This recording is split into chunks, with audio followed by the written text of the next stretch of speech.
दावा गलत कर रहे हैं। देश के प्रधानमंत्री जी बहुत समझदार हैं, बहुत बुद्धिजीवी हैं, लेकिन चुनाव से पहले ही 400 पार 400 पार 400 पार। अरे भैया 543 बता दीजिए ना कि सारे एमपी आपके आ रहे हैं। ये जो बातें हैं ये हजम नहीं होता, यानी गले से नहीं उतरता है। ठीक है, आप बहुमत में हैं, अच्छी बात है। कभी जो है कांग्रेस का भी जो है आप बताते हैं कि सूर्य नहीं अस्त होता था, तो वही बात है, आप 2 पे थे, 4 पे थे, आज आपका है, मानते हैं, जनता मानती, लेकिन इतना नहीं मानते हैं कि 400 पार।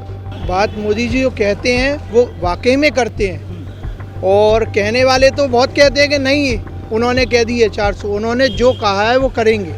और उन्होंने कुछ गणित ही लगा के बोला होगा कि नहीं कि अब की बार 400 पार। 400 पार का मतलब ये नहीं होता कि भारतीय जनता पार्टी कह रही है कि नहीं, मोदी जी स्वयं कह रहे हैं 400 पार। तो 400 पार में 350 और 370 उन्होंने बोला भारतीय जनता पार्टी लेके आएगी। उसके बाद अन्य दल और मिलके हमारी सरकार बनाएंगे 400 के पार। हम तो ये सोच रहे हैं कि दूध दही घी खा के ये लोग झूठ बोल रहे हैं, तो अखिलेश यादव ही आएंगे। अखिलेश यादव तो उत्तर प्रदेश में चलिए आ गए, हम पूरे देश की बात कर रहे हैं। कौन आदमी है जो दूध दही घी खा के यहाँ फर्जी ने घूम रहा हो? दूध दही घी खाते हैं, विधानसभा में टट्टी पेशाब करके चले आते हैं, कहते तुम बाहर देखो। यहाँ दूध दही घी की बात कहाँ से आ गई? यहाँ तो मोदी जी की बात हो रही है। यहाँ पे इंडिया गठबंधन घी नहीं खाया कि ऐसे ही वो चुस्की लगा रहा है? तो सही कह रहे, क्या गलत क्या करे? जो कुछ ने काम किया है, सबका साथ सबका विश्वास, सबके विकास के ऊपर काम किया, सारी जनता के हित में सारे काम हुए, सारे निर्णय हुए 10 साल में। तो अब की बार क्या 47 तक कोई पार्टी और नहीं आएगी, सारी पार्टियों को सफाया हो जाएगा, सिर्फ भारतीय जनता पार्टी की सरकार बनेगी। 47 हिंदू और सनातन के रक्षा करने वालों की ही बनेगी। हम तो आवास भी पाए हैं, हमको ये किसान सम्मान निधि भी मिल रही है, हमको जो है शौचालय भी मिला है। मोदी जी ने जो है कि बनारस में जो बेहतर काम किया है, हमारे जानकारी में ऐसा तो कोई नहीं किया। पहला उनका काम है, जिनके पास मड़ई था उनके पास वहाँ आवास हो गया, और जिनके पास शौचालय नहीं था बनारस में शौचालय हो गई, सड़क बढ़िया बढ़िया बन गई। उसके बाद मोदी सरकार दिव्यांगों के लिए पेंशन जो है कि बढ़ाई है, 1000 रुपया मिल रहा है हमारे योगी सरकार द्वारा। और उत्तर प्रदेश में बेहतर काम जो है कि भारतीय जनता पार्टी कर रही है और एक करती रहेगी। कि मोदी जी ही कहे थे कि 2 करोड़ लोगों को प्रतिवर्ष रोजगार देंगे, देश से भ्रष्टाचार समाप्त करेंगे, देश से महंगाई समाप्त करेंगे, विदेशों में जमा काला धन वापस ला के देश में खुशहाली लाएंगे, लेकिन उस पर एक कदम नहीं चले। और इसी के साथ सबसे बड़ी बात है, मोदी जी कहते हैं कि 80 करोड़ गरीब जनता को 5 साल और आगे 5 किलो अनाज देता रहूँगा। तो जब 145 करोड़ जनता में 80 करोड़ जनता गरीब बेबस लाचार है, तो कैसे विश्व गुरु बनाने की बात करते हैं? देश में राजनीतिक पारा लगातार चढ़ता जा रहा है, क्योंकि 2024 का लोकसभा चुनाव नज़दीक है। इन चुनाव में भारतीय जनता पार्टी ने अब की बार 400 पार का नारा दिया है, और कहीं ना कहीं कहा यह जा रहा है कि भारतीय जनता पार्टी अन्य दलों से काफ़ी मजबूत स्थिति में है। जनता के बीच में हम पहुंचे हैं और उनसे जानने की कोशिश करेंगे कि आखिर भारतीय जनता पार्टी का ये दावा कितना सार्थक साबित होगा। दादा, क्या नाम है आपका? लालजीत यादव। लालजीत जी, ये बताइए, भारतीय जनता पार्टी कह रही कि अब की बार 400 पार, कितना दम है इस दावे में? देखिए, दावा तो कुछ भी कर सकते हैं, लेकिन ये दावा गलत कर रहे हैं। देश के प्रधानमंत्री जी बहुत समझदार हैं, बहुत बुद्धिजीवी हैं, लेकिन चुनाव से पहले ही 400 पार 400 पार 400 पार। अरे भैया 543 बता दीजिए ना कि सारे एमपी आपके आ रहे हैं। ये जो बातें हैं ये हजम नहीं होता, यानी गले से नहीं उतरता है। ठीक है, आप बहुमत में हैं, अच्छी बात है। कभी जो है कांग्रेस का भी जो है आप बताते हैं कि सूर्य नहीं अस्त होता था, तो वही बात है, आप 2 पे थे, 4 पे थे, आज आपका है, मानते हैं, जनता मानती, लेकिन इतना नहीं मानते हैं कि 400 पार 400 पार।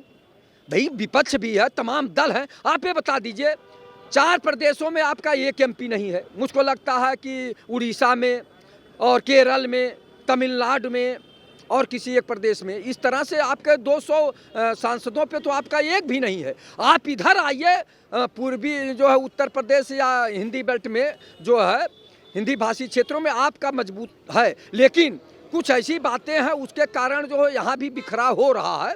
लोग विपक्षी दल भी मजबूती से दमखम के साथ लड़ रहा, तो ऐसा नहीं है कि आप 400 पार इसके मतलब आप जैसे आपको सब मालूम है, प्रायोजित है, सब कुछ निश्चित है कि आप ही हैं, ये कहाँ से माना जाएगा? जी का ये कहना है कि सब कुछ प्रायोजित नहीं है और 400 पार का जो दावा है कहीं ना कहीं वो गलत है, क्योंकि विपक्ष भी है। हालांकि विपक्ष अगर बात की जाए तो एकजुट होकर इंडिया गठबंधन बनाया है। और भी लोग हैं, उनसे बात करेंगे। दादा, आपसे भी जानना चाहेंगे, मोदी जी कह रहे हैं, भारतीय जनता पार्टी कह रही है कि अब की बार 400 पार। हाँ बिल्कुल 400 पार।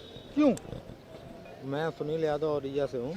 समाजवादी पार्टी की राजनीति बहुत खराब है। नहीं, समाजवादी पार्टी तो केवल उत्तर प्रदेश में है, मैं और देशों की। उनका गठबंधन भी नहीं सही स्तर से, इंडिया गठबंधन नहीं चल पाएगा। ममता जी अलग हो ही गई, अखिलेश क्या नाम वो केजरीवाल जी अलग हो ही गए, बिहार की सरकार गिरी गई है, कुछ कर नहीं पाएंगे ये। जब ये मिलाकर आप ये कह रहे हैं कि भारतीय जनता पार्टी दोबारा वापसी कर रही है। हाँ, दोबारा वापसी कर रही है। बिल्कुल, तो भारतीय जनता पार्टी दोबारा वापसी कर रही है। और भी लोग हैं, उनसे बात करेंगे। आपका क्या नाम है? मेरा नाम विक्की कश्यप है। विक्की जी, ये बताइए, मोदी जी कह रहे हैं, भारतीय जनता पार्टी कह रही कि अब की बार 400 पार, कितनी सच्चाई है इस दावे में? इसमें सच्चाई बात मोदी जी जो कहते हैं वो वाकई में करते हैं, और कहने वाले तो बहुत कहते हैं कि नहीं उन्होंने कह दी है 400, उन्होंने जो कहा है वो करेंगे। और उन्होंने कुछ गणित ही लगा के बोला होगा कि नहीं कि अब की बार 400 पार। 400 पार का मतलब ये नहीं होता कि भारतीय जनता पार्टी कह रही है कि नहीं, मोदी जी स्वयं कह रहे हैं 400 पार। तो 400 पार में 350 और 370 उन्होंने बोला भारतीय जनता पार्टी लेके आएगी, उसके बाद अन्य दल और मिलके हमारी सरकार बनाएंगे 400 के पार। अच्छा, क्या मुद्दे रहेंगे जो इस बार जनता वोट करने वाली है? किन मुद्दों को ध्यान में रख के? देखिए, मुद्दे तो ऐसा है कि भारतीय जनता पार्टी हर सरकार, मैं कहता हूँ ऐसा नहीं है मैं भारतीय जनता पार्टी हुआ, हर सरकार कहती है, अपने मुद्दे बताती है कि नहीं मेरे ये मुद्दे हैं, हम ये करके देंगे, हम वो करके देंगे। देता एक बात समझ लीजिए कि 100% कोई खरा नहीं हो पाता है, लेकिन हमारे मोदी जी अवश्य सरकार बनाएंगे और अब की बार फिर से मोदी सरकार। हम भी बोल सकते तो हैं। अब की बार फिर से मोदी सरकार है। आपसे फिर आपका क्या नाम है? हमारा नाम है बिहारी लाल। बिहारी जी, ये बताइए, मोदी जी तो कह रहे हैं, भारतीय जनता पार्टी ये कह रही कि 400 पार, आप क्या कहेंगे? हम तो ये सोच रहे हैं कि दूध दही घी खा के ये लोग झूठ बोल रहे हैं, तो अखिलेश यादव ही आएंगे। अखिलेश यादव तो उत्तर प्रदेश में, चलिए आ गए, हम पूरे देश की बात कर रहे कौन हैं। आदमी है जो दूध दही घी खा के यहाँ फर्जी ने घूम रहा हो? दूध दही घी खाते हैं, विधानसभा में टट्टी पेशाब करके चले आते हैं, कहते तुम बाहर देखो। यहाँ दूध दही घी की बात कहाँ से आ गई? यहाँ तो मोदी जी की बात हो रही है। यहाँ पे इंडिया गठबंधन। घी नहीं खाया कि ऐसे ही वो चुस्की लगा रहा है? मोदी जी गुजरात के रहने वाले, वहाँ की भाषा हमको नहीं आती, हम उत्तराखंड के, हमारी भाषा आप समझ नहीं पाओगे। पैसा तो वहाँ साला पेड़ पे छप रहा है, यहाँ साला हम पैसे के लिए मोहताज हो रहे, कहाँ से आएगा कहाँ से आएगा। चलिए, तो दूध दही घी की बात आ गई है। हालांकि बात अगर की जाए 2024 के चुनाव की, तो भारतीय जनता पार्टी ये कह रही है कि अब की बार 400 पार। हालांकि जो विपक्ष है वो एकजुट हुआ है। उत्तर प्रदेश की बात की जाए तो उत्तर प्रदेश में जो भारतीय जनता पार्टी को रोकने के लिए विपक्ष तमाम रणनीतियाँ भी बना रहा है। और भी लोग हैं, हम उनसे जानने की कोशिश करेंगे। दादा, आपका क्या नाम है? आचार्य रविंद्र योगी। आचार्य जी, ये बताइए, मोदी जी कह रहे हैं, भारतीय जनता पार्टी कह रही है कि अब की बार 400 पार। हाँ, तो सही कह रहे, क्या गलत क्या कहे? जो कुछ ने काम किया है, सबका साथ सबका विश्वास, सबके विकास के ऊपर काम किया, सारी जनता के हित में सारे काम हुए, सारे निर्णय हुए 10 साल में। तो अब की बार क्या, 47 तक कोई पार्टी और नहीं आएगी, सारी पार्टियों को सफाया हो जाएगा, सिर्फ भारतीय जनता पार्टी की सरकार बनेगी। 47 हिंदू और सनातन के रक्षा करने वालों की ही बनेगी। जो तुष्टीकरण की नीति थी वो खत्म हो गई। बाकी पार्टियों ने हिंदुओं की रक्षा नहीं की, सनातन की रक्षा नहीं, कतई नहीं की, कतई नहीं की। सिर्फ तुष्टीकरण की नीति की। आप सन 1949 से आप उठाकर देख लीजिए, आप कोई भी आर्टिकल उठाकर, जितने भी संशोधन हुए सिर्फ हिंदुओं को खत्म करने के लिए हुए, सनातन खत्म करने के लिए। उनके पक्ष में किसी ने कोई काम ही नहीं किया। 2000 से थोड़ा अटल जी की सरकार आई, थोड़ा काम हुआ, लेकिन तब भी उनकी 13 दलों की सरकार थी। 2014 के बाद हिंदू, सनातन और देश की रक्षा के लिए सारे काम हो रहे हैं। देश की ऊंचाइयों बुलंदियों पे ले जाने के लिए गरीबों मजलूमों की सरकार है। गरीबों मजलूमों का काम हो रहा है, जैसे कि भारतीय जनता पार्टी की सारी योजनाएं, सबका साथ सबका विश्वास, जितनी भी आप योजनाएं देख लीजिए, चाहे जनधन योजना देख लीजिए, चाहे राशन योजना देख लीजिए, चाहे बिजली की सारी योजनाएं हर एक गरीब व्यक्ति को मिल रही हैं, उनको मिलना चाहिए। यही एक विजन है भारतीय जनता पार्टी के। जब तक नीचे तबके के व्यक्ति को इनको सारी सुविधाएं नहीं मिलेंगी, क्योंकि इनका 20% लोग हर जात में, चाहे पिछड़ी जात के हों, चाहे दलितों के हों, चाहे जिस जात के हों, 20% लोगों ने इन 80% के वोट तो जरूर लिया, लेकिन इनकी हक की बात नहीं की। अब आप देख लीजिए 20% चाहे पिछड़े जात के नेताओं में हो, चाहे SC/ST के नेताओं में हो, चाहे और अन्य कास्ट के नेताओं में, सब 20% लोग ही साधन संपन्न हैं और 80% लोग उनके पीछे पीछे से दरी बिछा रहे हैं। उनके हित की बात करना ये अब नहीं चलेगा। भारतीय जनता पार्टी का ही नारा सबका साथ, सबका विश्वास, सबका पहले विकास नीचे तबके के व्यक्ति का होना चाहिए, जो किया जा रहा है प्रयास के। अब की बार ही नहीं, 2047 तक भारतीय जनता पार्टी की सरकार बनेगी, ऐसा लोगों का कहना है। और भी लोग हैं, मुझसे बात करेंगे। दादा, आपका क्या नाम है? अवधेश सिंह। अवधेश जी, आप बताइए, अब की बार 400 पार, सच्चाई है इसमें कुछ? बिल्कुल सच्चाई है। क्यों? क्योंकि काम धरातल पे हो रहे हैं और हमारी सबसे बड़ी चीज़ है जो अंतर्राष्ट्रीय चीज़ें हैं वो बहुत अच्छे से लागू हो रही हैं। जो है कोई ऐसे कुछ काम बताएंगे आप जो भारतीय जनता पार्टी ने किए हैं? भारतीय जनता पार्टी ने बहुत काम किए। अभी आप देख लीजिए, सेना हमारी सबसे बड़ी सशक्त हो रही है। सबसे बड़ी चीज़ तो सेना की है। और आज विश्व का कोई भी आदमी, और सबसे बड़ी चीज़ है कि जब से यहाँ पे लोकतंत्र हमारे यहाँ शुरू हुआ और 47 के बाद से जब से सरकार बनना शुरू हुआ, तो आज तक के किसी भी देश में किसी प्रधानमंत्री का पाँव नहीं छुआ गया, ये आपको मालूम है। और हमारे प्रधानमंत्री जी का पाँव भी छुआ गया, जो ये बहुत बड़ी उपलब्धि है। दूसरी चीज़, 1956 में जवाहरलाल नेहरू ने 15 अगस्त के दिन लाल किले से एक भाषण दिया था उन्होंने, आप उसमें उठा के देख लीजिए। उन्होंने कहा था कि भारत के लोग आलसी हैं, कामचोर हैं, और यही जापान, चीन और उनको लोगों को कहा था कि ये काम करते हैं। तो ऐसा नहीं है कि भारत के लोग सब चोर हैं, आलसी नहीं है, मेहनत करते हैं, मेहनत से खाते कमाते हैं। और इनका जो सबसे बड़ा चीज़ है, जो विकास के नाम पे जो गरीबों को जो है, जो नीचे स्तर से, जो गांव में, जैसे राजीव गांधी जी कहते थे कि जब हम केंद्र से 1 रुपया भेजते हैं तो वहाँ 10 पैसा जाता है, वो नहीं है। वो पूरा का पूरा पैसा लाभार्थी के खाते में जाता है। अब लाभार्थी निकाल करके उसको कुछ भी कर डाले। आप किन योजनाओं के लाभार्थी रहे हैं भारतीय जनता पार्टी?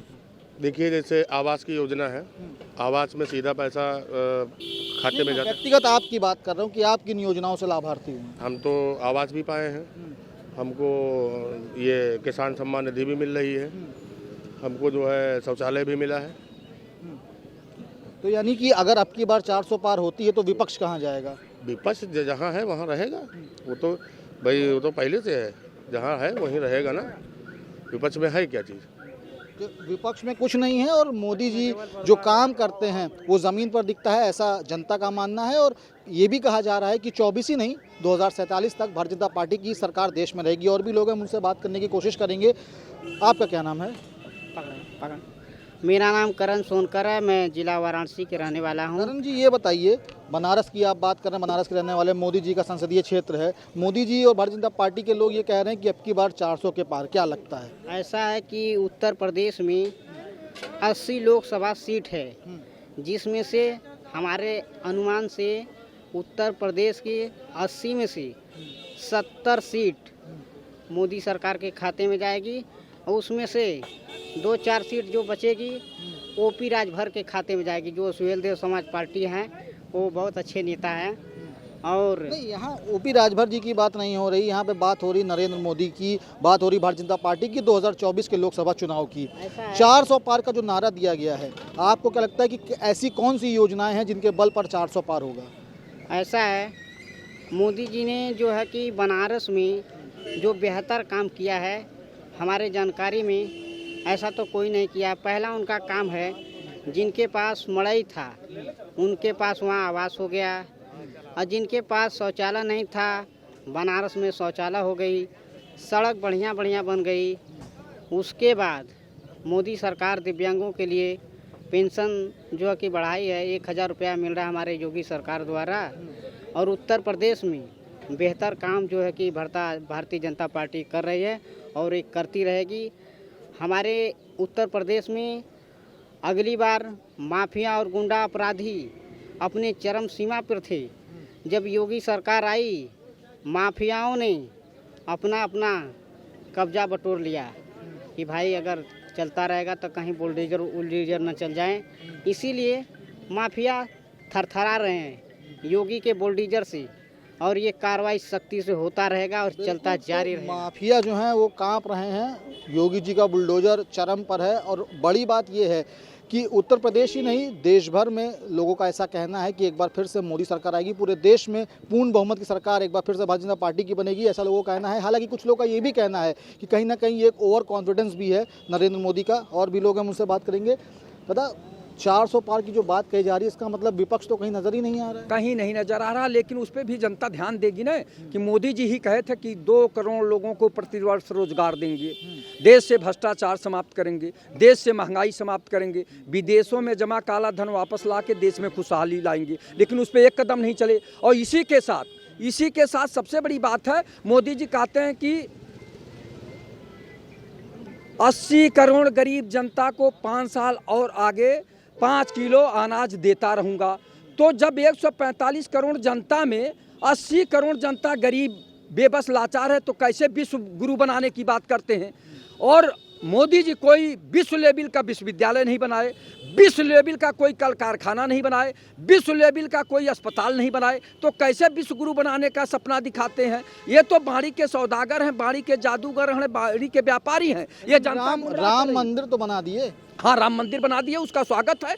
बात यहाँ जनता के हित की है, गरीबी बेबसी लाचारी का है, शिक्षा की है, सब महंगाई की है, भ्रष्टाचार की है। भ्रष्टाचार की जहाँ तक बात कर रहे हैं, अभी मैंने सुना लोग कह रहे हैं कि और अपराध की बात जहाँ तक आ रही थी, 75 जिले, हर जिले में टॉप 10 अपराधी, 750 अपराधी लिखा पढ़ी में है। उस पर कब बुलडोजर चलेगा, कब उनकी संपत्ति जब्त होगी, कब उन्हें जेल भेजेंगे। हाँ, मानते हैं 4-6 अपराधियों को आपने ढेर किया है, उनकी संपत्ति का जमीजोत किया है, अच्छी बात है, स्वागत है। लेकिन ये 750 जो बचे हुए हैं, इनकी संपत्ति कब जब्त होगी, लिखा पढ़ी वालों का, और जो है, और इनको जेल कब भेजा जाएगा। दूसरी बात, भ्रष्टाचार पे आता हूँ। भ्रष्टाचार पे कब आप अंकुश लगाएंगे, आप बता दीजिए।